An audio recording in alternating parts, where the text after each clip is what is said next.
妹大家平安。平安。很开心有这个机会可以回来建成，然后参加这第二堂礼拜。特别的第二堂礼拜是我其实从我服侍到现在最多参与的一个服侍，所以这场礼拜对我来讲意义也是特别的重大。那我其实对这场礼拜特别期待，尤其是看到就是越来越多人啊，以前可能后面都不会有人，现在这前面有做人以外，后面也做人，感受到第二堂礼拜开始慢慢的人数有在增长，在复习。我想这是上帝给我们最大的恩典。那我们一起来祷告。现在圣灵，求你帮助我们，我们也谢谢你的恩典，让我们可以在这里听你的话语。求圣灵你亲自开我们的耳朵，让我们可以听见你的话语。也求你打开我们的眼睛，让我们可以看见你的恩典，让我们可以领受从你来一切话语的祝福。奉靠主耶稣基督的圣名祷告，阿们。在这边，我要先跟大家分享一个故事。这个故事呢，是一个真实发生的故事，那也是一个很美的故事。有一个年轻人，他从小他就跟在他的妈妈旁边。他的妈妈是一个非常好的基督徒，他常常教他说：“你要成为一个很棒的基督徒，要成为一个优秀、爱主的基督徒。”这个年轻人在他的同辈当中，确实也是一个很优秀的基督徒，是让人家夸奖。而这位年轻人，他不管在信仰或是他的服事当中，他都是做得非常好，大家都很肯定。而在我们其中当中，如果有这样的人，你可能会想要鼓励他，你要不要去念神学院？因为我们会希望他可以得到更好的造就，我们希望他可以得到更好的栽培，然后可以继续跟着我们一起做上帝的工。有一天，有一个宣教士来到他们的家，然后他打听到那个地方有一个主内的家庭，他们是很开心接待客人的，是有好名声的一个家庭。因为我们知道圣经耶稣说，我们出去传福音的时候，我们必须要去看，要去打听哪一户人家是适合的人，我们就住在那里，直到离开为止。而这个家庭就是那个年轻人的家，所以那个有个宣教师就到那个家去，他就住下。经过几天相处，这个宣教师他发现这位年轻人他非常爱主，而且有火热追求的心，他想要出去带他想要带他出去宣教。可是对这个年轻人来讲，要出去宣教并不是一件容易的事情。虽然我们有火热的心，可是出去传福音，有时候我们必须要面对许多困难。特别如果是要出国的话，像现在可能不能出国，但是在之前，我们出国去宣教，第一个我们要离开我们的舒适圈，离开台湾这个地方。我们的生活可能开始面临到不同的习惯，然后语言也不同。我们出去的时候会发现，哇，这个世界跟我想象的不太一样。但是这个宣教师发现，他想要帮助这个年轻人开阔他信仰的眼界，所以他就决定带他出去。这位年轻人离开他的家，离开他的父母，离开他所舒适的地方，离开他的教会，离开他的朋友、同学，然后他开始可能要讲英文，可能要讲日文，可能要讲韩语，所经历的文化都不一样，而且他又还年轻，这时候对他来说可能会是一个很大的挑战，因为他没有什么社会经验。他怕遇到很多的问题的时候，他不知道怎么解决。我想，就算我再大的热情，就算是我们对主有很大的热情，我们服侍得很认真，可是如果面对到许多困难来的时候，我们可能也会觉得害怕。不过这个年轻人他的信心非常大，他就跟今天我们主日学要升上少期的那个以勒一样，他知道。圣经告诉他说：“耶和华是他的牧者，他必不致缺乏。上帝使他躺卧在青草地上，领他在可安歇的水边。上帝使他的灵魂苏醒，为上帝他自己的灵引导他自己走上帝那一条义的道路。”对他来说，他相信圣经给他的应许，圣经所告诉他的一定不会有问题，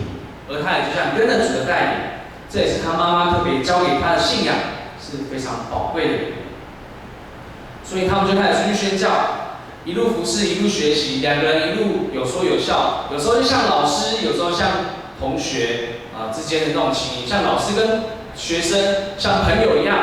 有时候还像父子一样。这是他们有一个很好的关系，而这位宣教师渐渐的就成为他在属灵当中的一个长辈，属灵的父亲。他们亦师亦友，是非常好的同工。而这位长辈将他所有会的都交给了这位年轻人，然后他们就一起在国外去开拓教会，一起在国外去宣教。可能当中我们不是很多人都知道，当初我们建成教会开设的时候是黄六点牧师在这里，我们教会已经经过70年了，我们开拓到现在，我们所有的长辈一点一滴，包含到我们现在，可能我们有一起成长当中，我们跟我同辈，我们一起成长30几年，没有到30年，我们在这里一起服侍，我们建立这间教会，建立这一堂礼拜，这是我们很难能可贵的。而我们的关系也就像这样子，我们是超越我们的血缘，我们是在主里面的弟兄姐妹。而这个故事也是一样，他们在服侍的过程当中，他们也渐渐的走向超越血缘，是在信仰里面的父与子的关系的。几年后，他们开拓了好几间教会，而这几间教会每一周都有稳定的聚会。对他们来说，他们感到非常开心，因为上帝的福音已经传出去了。但是建立一间教会真的不是一件容易的事情，我们需要付上很大的代价。而且万一教会没有牧师常常在那里的时候，有没有可能会走歪掉？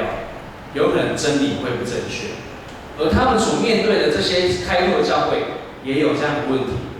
所以他们就必须要不断的去巡回走一走他们所建立的教会，四处去看看他们有没有好，有没有稳定聚会，有没有一起分享、一起吃喝等等的。常常我们会听到说宗教好像都差不多了，可能之前很红的西父，还有说有人骑脚踏车问你说你要不要信教等等的，这些我们都会看到有很多充斥在我们当中，是不属于真正的信仰的，不属于真正真理的这些宗教出现。所以我们必须要时常警惕自己。然而这些他宣教士的这个少年人也是一样，他们必须要去兼顾这些教会，因为害怕这些教会被这个世界影响之后，他们就没有办法再走向真理。各位，你们要知道，开拓一间教会并不是一件非常简单的事情，不是处理好礼拜之后拍拍屁股就可以走了。我们还必须除了每个礼拜讲道以外，周间可能还要去关心这个教会所有的人。就像就像我们现在牧师所做的，周间还有看法，可以跟长老一起。我们不是只是说你们可以聚会然后就走，不是这样的。开拓一间教会，至少你要待在那里一阵子，甚至半年、1年的时间，你才有办法让这间教会稳定的成长，它才有办法好好的成为独立的一个堂会。如果说教会之间距离很远，那我们可能就需要舟车劳顿。像我们现在有高铁就还好，但是如果说假设一个在北，一个在南，可能在东部的时候，我们就并没有办法那么容易的去兼顾每一间教会。所以对他们来讲也是一样，他们面临到一个很困难是，他们所开拓的教会距离都不是很近，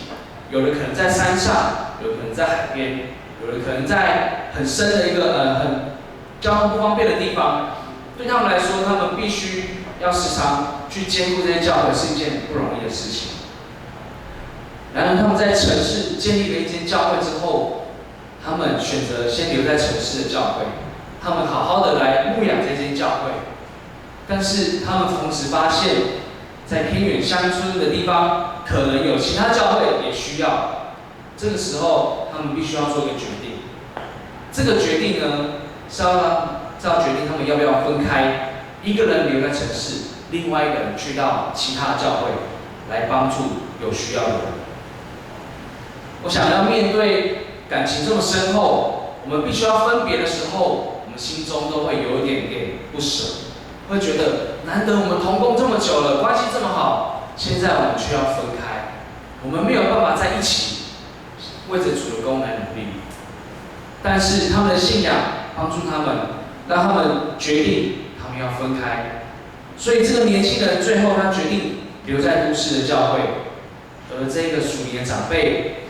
他决定他要相信这个年轻人，他可以，然后去到别的地方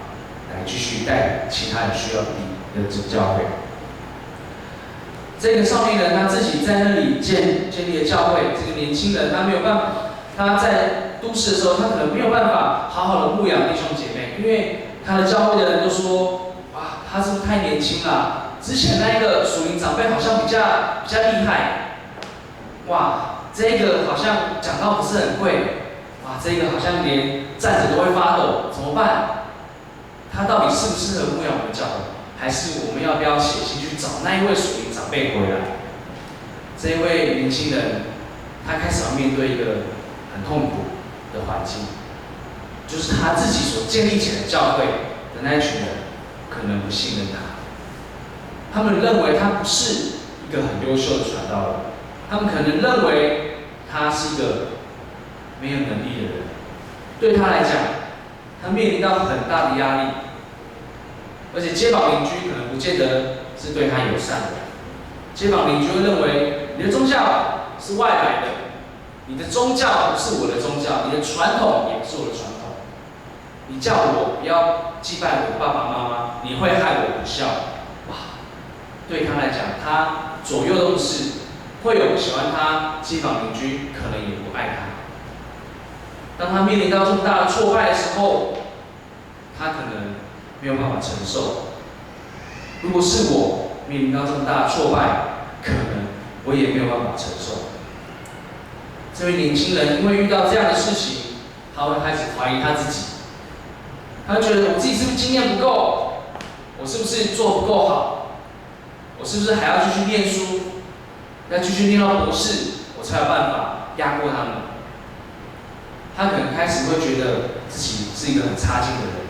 因为没有人认同他，他开始哭，他祷告，跟上帝说：“主啊，难道我不是一个好的传道人吗？主啊，难道我没有资格吗？是不是我还不够敬虔？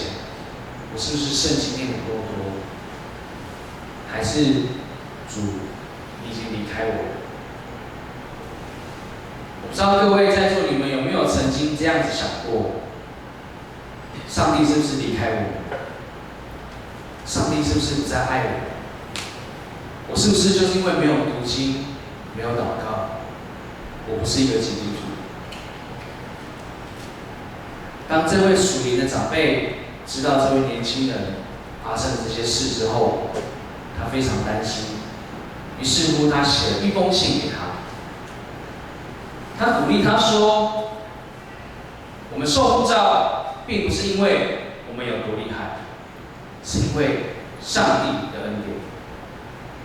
当初在你的心里，上帝赏赐给你的那个信心是真实的，是不会改变的。你要坚守真理，重新使用上帝所给你的恩赐，为主受苦是正常的。他再一次提醒这位年轻人说：“想想自己的信仰是从哪里来的，想一想当初上帝呼召你的感动是什么，想想上帝曾经在你身上所行的一切神迹奇事，还有上帝所赐给你的能力。你要坚守你的信仰，你要刚强壮胆，因为上帝所赐给你的不是胆怯的心，是刚强仁爱谨守的心。”这个故事其实就是我们刚刚所念的这段经文，保罗跟提摩太的故事。这是一个非常美的故事，也是一个真实的故事。保罗看见这个在主内的这个孩子，他所牧养的这个孩子，在信仰上面跌倒，全身都是灰尘。他是一个快要失去呼召的人，可是他这时候就像个温爸爸一样，用他温暖的手，轻轻地拍一拍他的身体，把他身上的灰尘都拍掉。他对他说：“我的孩子，你永远都是那位最美、我最爱的孩子。无论别人怎么样攻击你，怎么样羞辱你，你都不用觉得委屈，因为我们知道我们是为了什么受苦，我们所相信的是谁。保罗的提醒也提醒了我，他要我开始回想我的信仰，就如同他在写信的时候告诉提摩太说：想一想，你当初你的信仰是从你的母亲还有你的外祖母来的。想一想，上帝给你的恩典；想一想，我所交给你的，上帝必会保守你，保守你所交付给他的。这让我想起我那个非常严格的母亲，我的妈妈阿环姐。如果没有她，我的信仰没有办法好好的扎根。还有就是我的母会，也就是建成教会。母会的意思，也就代表教会是我另外一个母亲，她是栽培我，让我长大的地方。还有许多常常赞美我的长辈，祝福我的长辈。也还有在我失去斗志的时候，在我无法面对我的人生以及我的信仰的时候，安慰我、鼓励我的每位弟兄姐妹。保罗也提醒我，看一看上帝，看看上帝给我自己的恩赐是什么，看看上帝给你的恩典是什么，包括他的供应，包括他的爱。他给我带领人的恩赐，让我可以带领青少年，让我可以在这个教会，在我的服事当中带领敬拜、带领赞美等等。他也帮助我，可以让一个人的信仰成长，能够来领人归主。上帝更给我智慧，我是一个不爱念书的人，但是上帝帮助我完成了这3年的神学训练，甚至我今天可以站在这里来宣讲他的话语。你们也都是我在生命当中很美的见证。当我人生失去盼望的时候，我可以常常想起你们每一个人的脸，我可以常常想起你们的笑容，想起我们一起在团契当中的分享，想起我们每次办营会的辛苦，想起在每一次上帝的恩典当中我们的分享。我的妈妈常常告诉我，不是她的能力可以养我长大，而是上帝的能力养我长大。真的，如果不是上帝的恩典，我可能现在是在外面流浪的人。如果不是上帝的恩典，不会有人想要打电话叫我回来教会。如果不是上帝的恩典，我没有各位你们这一群弟兄姐妹一起成长，一起茁壮。如果不是上帝的恩典，耶稣基督不会改变我的生命，让我成为一个传道人。保罗在这边提醒提摩太，也提醒我们，不是我们人可以做什么，而是看见上帝在我们生命当中所做的一切。上帝他使用提摩太这位年轻人，在以弗所建立教会、传福音，成为保罗宣教的同工，甚至是一位最亲密的同工。他所做的是超越他能力所能做的事情。有时候可能我们会觉得我们是一个肮脏的人，我们是一个不配的人，我们不够敬虔，上帝不会爱我。不是这样的，上帝说：“孩子，我永远爱你，你都是我呼召来的那一个儿女。我要用我慈爱的双手，将你身上所有的灰尘都拍掉，因为你是我所爱的那一位，你是我合用的器皿。我呼召你成为我的同工，我要呼召你跟我一起建立我的教会。这是上帝的恩典，这是上帝在我们生命当中所给我们的。可能我们会灰心，我们会有软弱的时候，可是不要害怕。上帝的恩典可以恩典永远够我们用。这是他的应许，也是他所告诉我们的话。让我们一起赞美，我们这首诗歌成为圣洁器皿。我们也再次向上帝宣告说：主，愿你的恩典临到我，使我成为一个合用圣洁的器皿。请敬拜团带我们唱。耶稣，我敬拜你。耶稣，我承受你。你救赎我命，你赐下真理，我愿顺服你。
可能我会觉得我们没有办法成为合乎神使用的一个器皿，但是你要知道，上帝呼召我们，不是按着我们的行为，不是按着我们的能力，是用他那圣洁的呼召来呼召我们，使我们成为他合用的器皿。当我们遇见世上许多艰苦、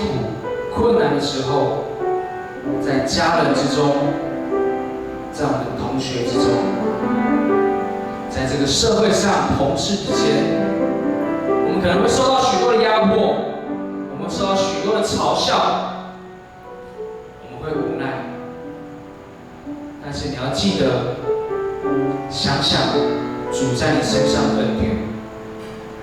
想想主给你那一切神迹奇事，因为我们知道，他必保守我们所交托的，直到那日。愿我们都领受耶稣基督的恩典，领受上帝的慈爱，领受圣灵的能力，从今时直到永远。奉耶稣基督的名祷告，阿门。请坐。